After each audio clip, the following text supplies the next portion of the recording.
Hello everybody. What day is it? Let's see here. Today is the 18th September. You know what that means? Probably not, since it changes all the time. But this time it's Spyro Day.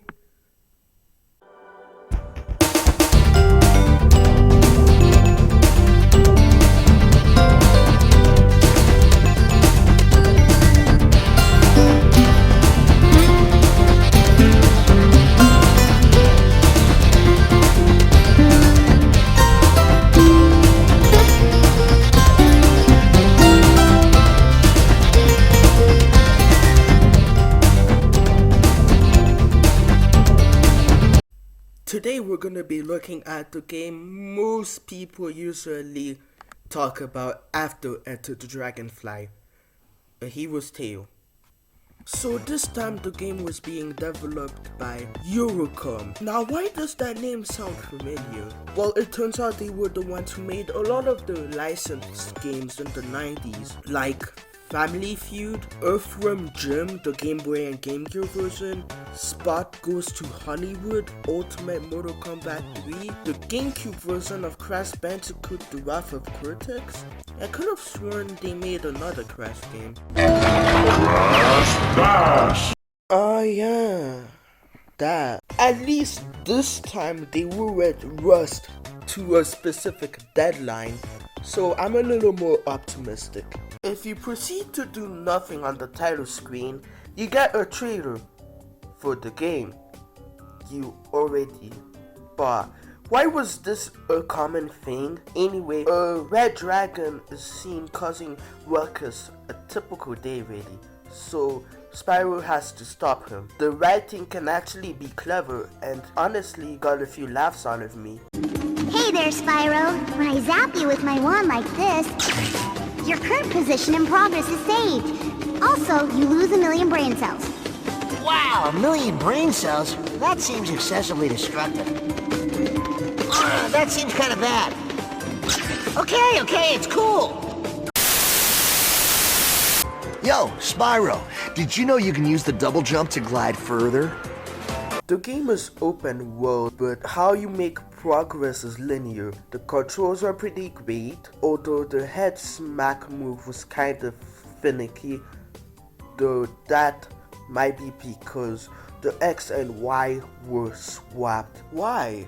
You might also end up doing something you didn't really want to do. Something added to this game that won't really be added ever again is the first person mode. I don't know why it's here and I never really used it that much, but it is now cool. Honestly, some of the level design reminds me of Jak and Daxter. I should get to them someday. The weird thing is that they bother bringing in new characters but not Elora. You got the Professor and you got Hunter, so why is Elora missing? I'm actually quite curious, where did she go? In fact, Bianca is missing as well. Where did they both go? Now I already mentioned Red, that's his actual name, and it's as clever as naming Luigi Queen Mario. Then there's Amber. All I know about her is that she's in love with Spyro, but she's kinda creeping me out. Gem, it's pulsating with evilness. Still, it would look nice on an engagement ring. Don't you think, Spyro? What is she, Amy from the Sonic the Hedgehog franchise?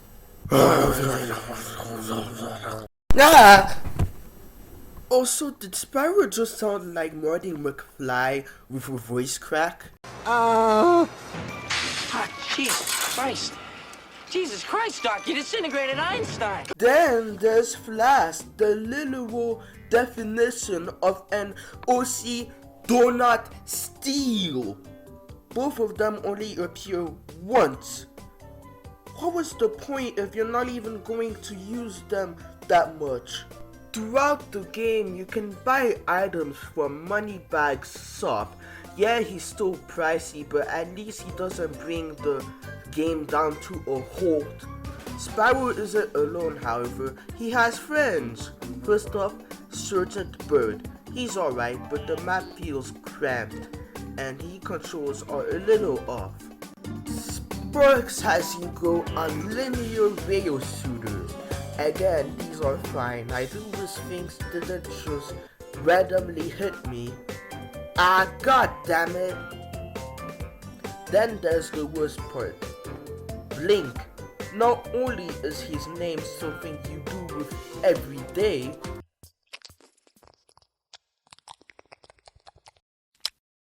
but he's slow. So very slow. It's a lot of waiting and dying from things you can't see. It's blah. Blah.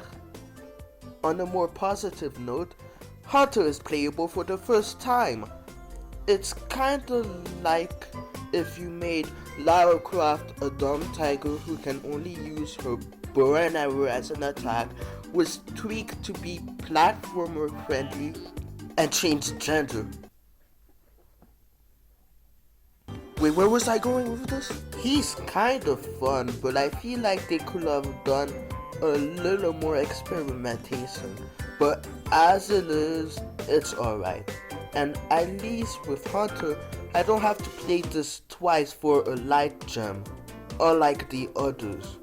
Seriously, isn't it enough to spread it, like making me play once in one world and another time in another world, instead of playing it twice in a row, guaranteeing repetition fatigue? Now, if there's one thing Spyro has never been consistent at, it's the bosses.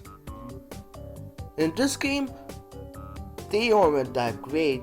Each of them have an easy pattern that never changed, but at least you get the elemental breaths from Enter the Dragonfly, and here they are used for puzzle solving, which is unironically a better use than what Enter the Dragonfly used them for.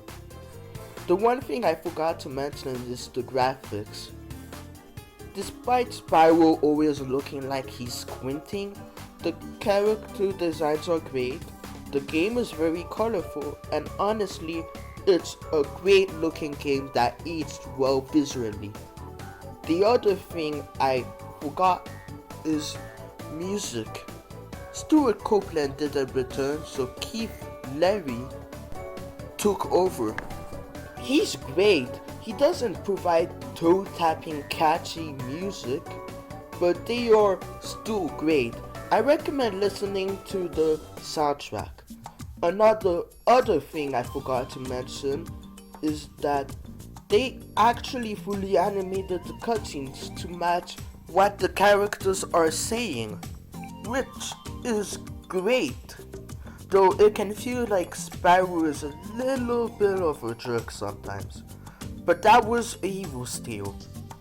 There's a lot of good things in this, but the main thing that keeps me away is repetition. As much as I love how they handle the open world nature, it can still lead to a lot of repetition and especially backtracking. I still recommend trying this game out once, but only once. I've heard that this game had a lot of similarities to Crash to Insanity, and I can see it. But hey, those were my thoughts for A Hero's Tales. Tell me what you thought about the game in the comments, and remember to check out what other people did for this wonderful, wonderful day. This was Joseph, and